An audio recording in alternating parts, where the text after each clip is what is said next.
মোল্লা ইউনুস সহ গোটা ঢাকা চাপা পড়ে গেছে। এবং কাঁটাতারের বেড়া দেওয়ার কাজে তারা হাত লাগে। আমি একটু হিন্দি কথা মাঝে মাঝে কই দিয়েছি এদের সাথে। আমি গাছের উপর দাঁড়ায় বলতেছি, দাদা এটা বাংলাদেশ, ওরা তো চলে গেছে। কথায় কথায় বাংলাদেশকে হুমকি দেয়া ওপার বাংলার বড় নেতা শুভেন্দু অধিকারী এখন কোথায় মুখ লুকাবেন? কথায় কথায় যিনি বাংলাদেশিদের নিয়ে বিষোদ্গার করেন, সেই শুভেন্দু বাবু কি দেখেছেন তার দেশের তথাকথিত বীর বিএসএফ জওয়ানদের করুণ দশা? হ্যাঁ দর্শক, যে বিএসএফ প্রতিনিয়ত বাংলাদেশ সীমান্তে দাদাগিরি ফলায়, সেই বিএসএফ এবার লেজ গুটিয়ে অস্ত্র ফেলে এমনকি অর্ধনগ্ন অবস্থায় দৌড়ে পালিয়েছে খোদ বাংলাদেশের সাধারণ কৃষকদের তাড়া খেয়ে। নিরস্ত্র কৃষকের বাঁশের লাঠির ভয়ে থরথর করে কাঁপতে কাঁপতে নিজেদের প্রাণের চেয়ে প্রিয় শটগান আর ওয়াকি টকি ফেলে ঊর্ধ্বশ্বাসে দৌড় দিয়েছে ভারতের সীমান্তরক্ষী বাহিনী।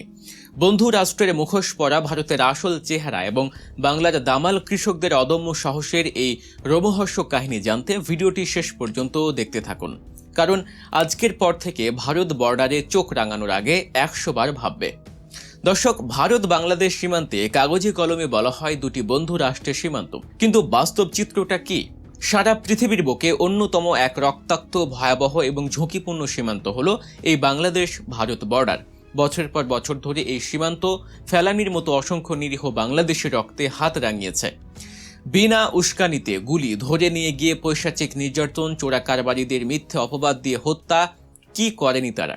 দিল্লির নেতারা আর পশ্চিমবঙ্গের শুভেন্দু অধিকারীর মতো রাজনীতিকরা যখন বড় বড় বুলি আওড়ান, তখন তাদের বাহিনী আমাদের সীমান্তে চালিয়ে যায় নীরব হত্যাযজ্ঞ।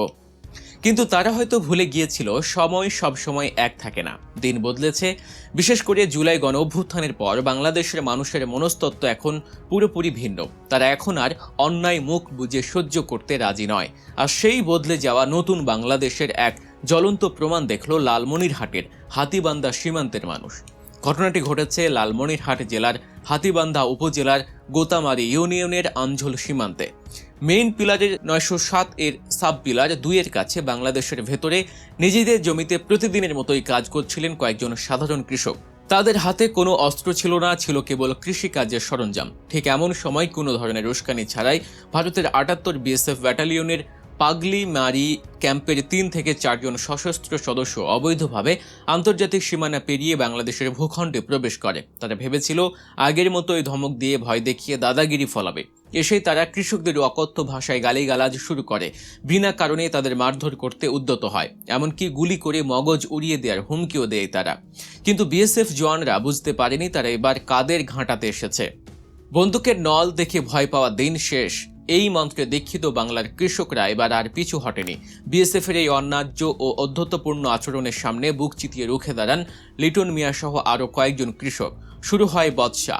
কৃষকরা স্পষ্ট জানিয়ে দেন, এটা বাংলাদেশের মাটি, এখানে তোমাদের কোনো অধিকার নেই। কিন্তু ক্ষমতার দম্ভে অন্ধ বিএসএফ জওয়ানরা কৃষকদের উপর চড়াও হয়। শুরু হয়ে যায় তুমুল ধস্তাধস্তি। নিজেদের আত্মরক্ষার্থে এবং দেশের মাটির সম্মান বাঁচাতে খালি হাতে সশস্ত্র বিএসএফের উপর ঝাঁপিয়ে পড়েন বাংলার সেই অকুতূভয় কৃষকরা।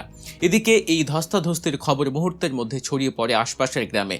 বিএসএফ আমাদের লোক ধরে নিয়ে যাচ্ছে, এই খবর পেয়ে লাঠি, বাঁশ আর কাঁচি হাতে ছুটে আসেন গ্রামের শত শত সাধারণ মানুষ। সাধারণ মানুষের এই বাঁধভাঙা জনস্রোত আর চোখের আগুন দেখে মুহূর্তেই শুকিয়ে যায় বিএসএফের বীরত্ব। একটু আগেও যারা গুলি করার হুমকি দিচ্ছিল, তাদের চোখে মুখে তখন স্পষ্ট মৃত্যু ভয়।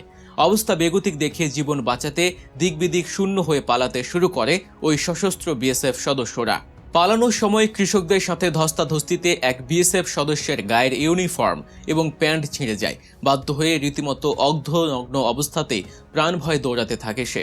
শুধু কি তাই, পালানোর তাড়ায় এবং বাংলাদেশিদের তাড়া খেয়ে তারা এতটাই আতঙ্কিত হয়ে পড়ে যে নিজেদের সাথে থাকা 2টি শটগান এবং একটি মহামূল্যবান ওয়াকি টকি বাংলাদেশের মাটিতে ফেলেই লেজ গুটিয়ে ভারতের সীমানায় ঢুকে পড়ে। কোথায় গেল তাদের সেই দাদাগিরি? কোথায় গেল শুভেন্দু অধিকারীদের সেই বড় বড় ফাঁকা আওয়াজ? নিরস্ত্র কয়েকশো গ্রামবাসীর তাড়া খেয়ে সশস্ত্র বাহিনীর এই পলায়ন পুরো বিশ্বের সামনে ভারতীয় সীমান্ত রক্ষীদের চরম অপেশাদারিত্ব আর কাপুরুষতার এক চূড়ান্ত দলিল হয়ে রইল। ঘটনার পরক্ষণে ওই এলাকার সাধারণ মানুষ ফেলে যাওয়া অস্ত্র এবং ওয়াকিটকি উদ্ধার করে অত্যন্ত দায়িত্বশীলতার সাথে খবর দেয় বর্ডার গার্ড বাংলাদেশ বা বিজিবিকে।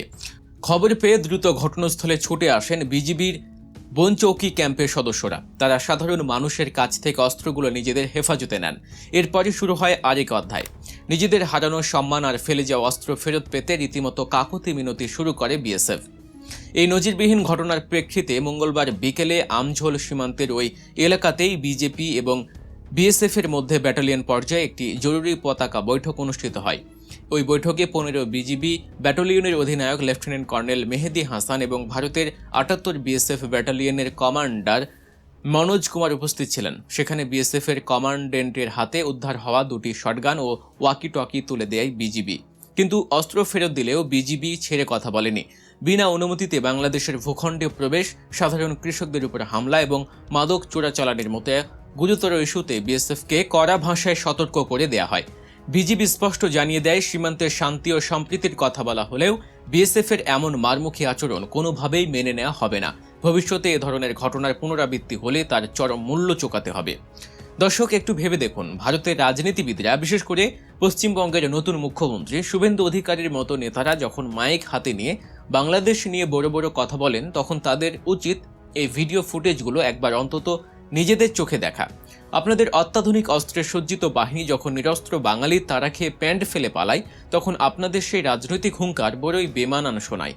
একসময় হয়তো সীমান্তে বিএসএফ এর ভয়ে তটস্থ থাকতো মানুষ, জমিতে কাজ করতে গিয়েও প্রাণের ভয়ে কাঁপতে হতো কৃষকদের।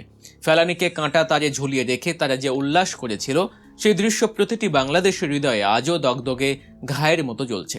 কিন্তু তারা হয়তো বুঝতে পারেনি প্রতিটি অন্যায়ের একটা শেষ আছে।